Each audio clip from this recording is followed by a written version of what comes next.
अथवा भूत पिशाच ने जिस शरीर को अपने उपयुक्त समझ लिया उसी में प्रवेश करके अपने भावों को व्यक्त करता है, नाम जापक के ऊपर नहीं आएगा। एक बार हम एक आश्रम में खंडहर था जंगल में गंगा के किनारे, तो वहां हमें रोका गया कि यहां मत सोना, यहां भूत रहते हैं। हमारा जिद्दी स्वभाव था, जहां रोक दिया जाता था वहां रुकते नहीं थे, देखते थे क्या होगा। तो एक इतनी छोटी सी टार्च और दुप दुप वाली घड़ी, ये दो चीज जरूर रखते थे।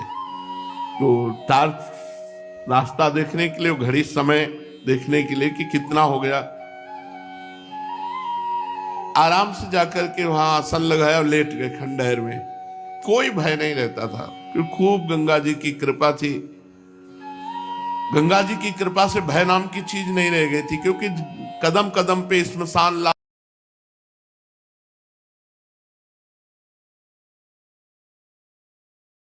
लाशें सब, तो सब दिमाग में रम गया था। और गंगा किनारे उन लोगों ने रोका और वो आश्रम में रुके हुए थे, वहां कोई नहीं टिकता था। वहां जाके आसन लगाया, वहां भूत था। रात्रि के 9 बजे जो ही आसन लगाया और लेटे, ते भी हमारे ऊपर ऐसे जैसे बहुत वजनदार जांघें जिसकी हो, हमारे ऊपर ऐसे चढ़ गया। खूब हम चेतना, कोई सो नहीं।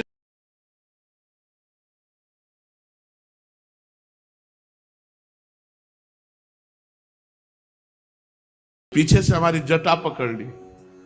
ये सब जागृत में हो रहा था। 9 बजे थे शाम के, पर मंत्र चल रहा था।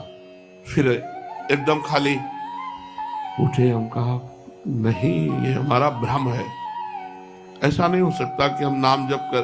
तो पवित्र प्रेत भी होते हैं, जैसे भाई जी से हनुमान प्रसाद पोद्दार जी के सामने प्रकट हुए पारसी, तो कहा कि आप डरना मत। तो उनका मैं डरूंगा क्यों? बोले मैं प्रेत हूं। तो भाई जी को कुछ ऐसा लगा कि प्रेत सामने खड़े थे, तो उनका मैं आपके पास उद्धार कराने के लिए आया हूं। तो भाई जी ने कहा मैं गीता पाठ करके आया। तो बोले हमें गीता कंठस्थ है। वो प्रेत बोला मुझे गीता कंठस्थ है। तो कुछ प्रेत पवित्र प्रेत होते हैं, जिनसे चूक हो गई प्रेत बनते हैं, तो वो अपवित्र प्रेत तो छू नहीं सकते। बाहर निकले, एक महुआ का पेड़ था, खड़े हुए हैं, नहीं प्रेत नहीं हो। फिर जाके लेट गए, बहुत जिद्दी स्वभाव। अब जाके लेटे तो छाती पे चढ़ के ऐसे श्वास रुकने लगी, इतना वजन एकदम ऐसे ऐसे। उस समय जो भगवान शिव का मंत्र चल रहा था, उसकी रफ्तार बढ़ाई, तुरंत फिर अलग।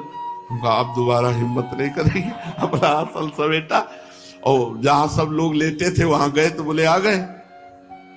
हम कहा वहां प्रेत है? तो बोले बताया तो पहले था आपको।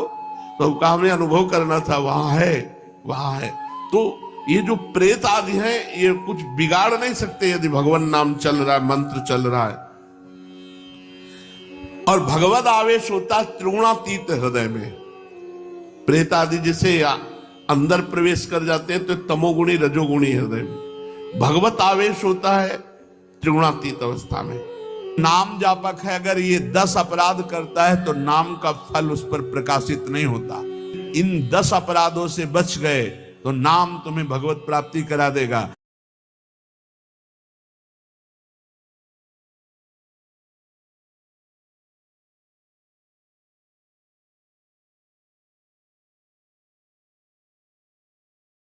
नाम का प्रकाश नहीं होने देते। पहला, नामदाता गुरु का अपराध, उनकी अवज्ञा।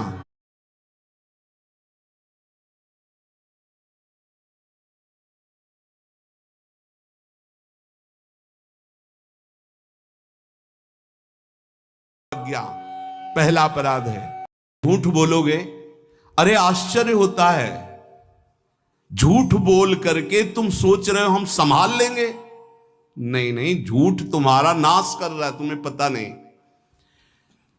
जिस जिह्वा से नाम जप कर रहे हो, अगर नाम का विशेष फल प्राप्त करना है, जल्दी फल प्राप्त करना है, आपको दुखों से बचना है, पाप भस्म करना है, तो झूठ बोलना बंद कर दीजिए। क्या बिगड़ जाएगा आपका? सच्ची बोलने में क्या बिगड़ जाएगा? सच्ची बोलना शुरू करोगे, हिम्मत नहीं रह जाएगी पाप करने की। ये जो पाप करने की तुम्हारी हिम्मत पड़ रही, झूठ बोलने के कारण पड़ रही। नहीं, असत्य संपातक पुंजा, सबसे बड़ा पाप झूठ बोलना। उससे क्या होता है, हर चीज हम छुपाना चाहते, किससे? उस सर्वज्ञ परमात्मा से, गुरुदेव से। नहीं, झूठ नहीं। नाम इसीलिए नहीं चल पा रहा, थोड़ी दिन नाम चलाएंगे छूट जाएगा, क्योंकि आप झूठ बोलते हैं, पापाचरण करते हैं। अगर नाम को चलाना है तो नारायण स्वामी जी कह रहे हैं, पहली बात मौन का आश्रय लीजिए, कम बोलिए, अधिकतर चुप रहना सीखिए, तभी नाम चला पाएंगे। जो कार्य कर रहे हैं आप उस पर ध्यान दें, उस कार्य को एकाग्रता पूर्वक करें, वाणी को मौन रखें, उस वाणी से धीरे धीरे नाम उच्चारण करें। कम से कम 24 घंटे में 4 घंटे मौन का तो सबको अभ्यास कर लेना चाहिए। 24 घंटे में 4 घंटे मौन का। तो ऐसे ऐसे बुद्धिमान हो कहेंगे हम 6 घंटे मौन रहते हैं। कब? बोले जब सोते हैं तब। आप 4 घंटे कह रहे, हम 6 घंटे मौन रहते हैं। 24 घंटे में हम 6 घंटे मौन रहते हैं, बहुत बुद्धिमान है। बोले आप 4 घंटे कहते हो, हम 6 घंटे मौन रहते हैं। तो कब आप मौन रहते हैं? बोले जब सोते हैं तो 6 घंटे सोते हैं, मौन ही रहते हैं उस समय।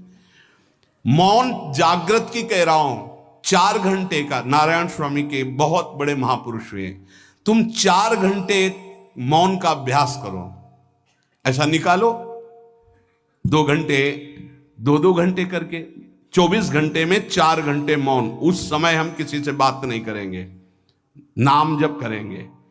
कार्य करो, कार्य करने के लिए मना नहीं कर रहे हैं। कम बोलो। आजकल लोग अपनी जीवनी शक्ति को बोलने के द्वारा बहुत नष्ट कर रहे हैं, व्यर्थ की बातें करते रहते हैं। 4 आदमी चल रहे हो, आप पीछे चलिएगा, सुनते, बेमतलब की बातें। नाम जप नहीं होगा, वो डिलीट नहीं होंगी, वैसे ही बनी रहेंगी, अगले जन्म के लिए तैयार हो रहा है। इसलिए नाम यदि सिद्ध करना है, नाम का फल लेना है, नाम का आनंद लेना है, तो वृथा भाषण बंद करो, बेकार की बात बंद करो। जितना कम बोलने से काम चल जाए उतना। सामने वाले को बोलने दीजिए, आप बीच में नाम चल रहा है जी, नाम चल रहा है। जब कोई आवश्यक बात हुई, पवित्र शब्द बोल दिया, नहीं चुपचाप सुनो। उसको लग रहा है कि आप संभाषण करो, मान लो रिश्तेदार है, नातेदार है, मित्र, अब आप व्यवहार में हैं, आप सीधे ये तो नहीं कह सकते हमसे बात मत करो, नहीं, हाँ बात कीजिए, लेकिन आप कम बोलिए, उसको बोलने दीजिए, आप नाम जप कीजिए, जरूरत भर बात कीजिए। बात में भगवान की चर्चा हो तो कोई बात नहीं, अगर प्रपंच की चर्चा है तो बचने की कोशिश कीजिए। अपने संबंधियों, अपने दोस्तों, अपने व्यवहारियों से व्यवहार, दोस्ती, संबंध शिथिल कीजिए, तभी नाम में प्रीति होगी। अगर ये कि अब हमारे दोस्त आ गए हैं तो फिर वो दोस्त छूट जाएगा नाम, अब बातें शुरू हो गई प्रपंच की। धन्य है ऐसी बुद्धि जो प्रियजनों से भी संभाषण केवल भगवत वाक्यों का, अन्यथा नहीं। इसीलिए इस मार्ग को वर्ण करना बहुत कठिन है। एक ऐसा तुम्हारा निवास स्थान होना चाहिए अलग, जिसमें अपने रिश्तेदार, नातेदार, व्यवहारियों का प्रवेश ना हो। आपकी शैया अलग होनी चाहिए।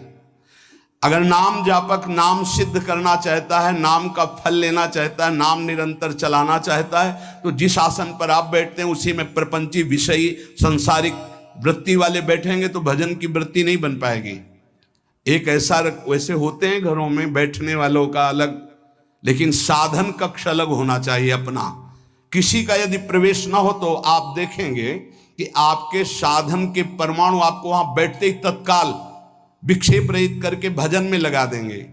अगर घर में ऐसा कुछ ना हो तो एक आसन अपना अकेला रखिए, जिस पर आप शयन करें वो आसन केवल आपका ही होना चाहिए। अगर वो सार्वजनिक बैठने के लिए ही है, ऐसी व्यवस्था नहीं, तो आसन समेट कर अपना अलग रख दीजिए और दूसरे आसनों पर बैठा लिए। फिर वो आसन हटाकर जब आप शयन करें तो आपका आसन होना चाहिए। इसका बहुत बड़ा प्रभाव पड़ेगा।